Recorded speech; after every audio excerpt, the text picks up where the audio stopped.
ാമത് സംസ്ഥാന സ്കൂൾ കലോത്സവത്തിന് തൃശ്ശൂരിൽ നാളെ അരങ്ങുണരും. 25 വേദികളിലായി 249 മത്സര ഇനങ്ങളാണ് അരങ്ങേറുന്നത്.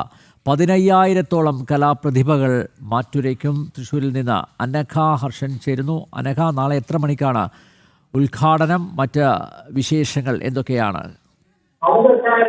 തൃശ്ശൂർ പൂരനഗരി മറ്റൊരു കലയുടെ പൂരത്തിലേക്ക് കടക്കുകയാണ് അനിൽ നമ്പ്യാർ. അതിനി മണിക്കൂറുകൾ മാത്രമാണ് ബാക്കിയുള്ളത്. നാളെ രാവിലെ 10 മണിക്ക് വടക്കുംനാഥ ക്ഷേത്ര മൈതാനിയിലെ എക്സിബിഷൻ ഗ്രൗണ്ടിൽ മുഖ്യമന്ത്രി പിണറായി വിജയൻ ഈ കലോത്സവത്തിന്റെ ഉദ്ഘാടനം നിർവഹിക്കും. അതിനുശേഷം പിന്നീട് 5 ദിവസം തൃശ്ശൂർ നഗരം 5 ദിവസം കലോത്സവത്തിന്റെ ആ ഒരു ആരംഭത്തിലേക്ക് കടക്കും എന്നുള്ളതാണ്. 15,000-ലധികം കുട്ടികൾ മാറ്റുരയ്ക്കുന്ന കലോത്സവം, കലാപ്രതിഭകൾ അണിനിരക്കുന്ന കലോത്സവമായിരിക്കും.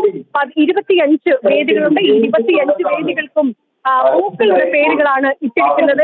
അതിൽ തന്നെ ചെറിയൊരു വിവാദമുണ്ടായിരുന്നു. താമര ഡാലിയ വെട്ടി പിന്നീട് താമര ഉണ്ടാകുന്നു. യുവമോർച്ച അടക്കമുള്ള സംഘടനകളുടെ പ്രതിഷേധത്തിലുണ്ടായിരുന്നു ആ മാറ്റം.